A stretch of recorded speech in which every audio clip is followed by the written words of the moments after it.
Dans certains cortèges, on peut entendre « Vive le roi » ou encore « C'est la bataille finale, Pahlavi reviendra ».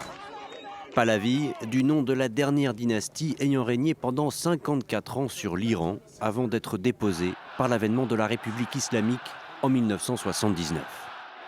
La révolution pousse la famille royale à l'exil. Le fils du Shah a 13 ans et depuis Washington, il est élevé dans l'idée de remonter un jour sur le trône. Mais aujourd'hui, il ne propose que de mener une transition après l'effondrement du régime. Tous ceux qui me connaissent, qui ont lu mes livres et qui ont écouté mes discours le savent très bien. La seule mission que je me suis donnée, c'est celle d'aider mes compatriotes à travers une phase de transition qui permettra enfin de déposer un bulletin de vote pour choisir leur mode de gouvernement. Difficile de savoir combien veulent une restauration, une monarchie parlementaire ou un autre type de république en Iran. Parmi les manifestants, beaucoup comme les étudiants continuent de scander ni les mollahs ni le Shah. La dictature, la police secrète, la répression violente du dernier roi existent encore dans les mémoires iraniennes. Il y a aussi la question de la capacité de Reza Pahlavi à bénéficier de réseaux capables de mener une révolution en Iran.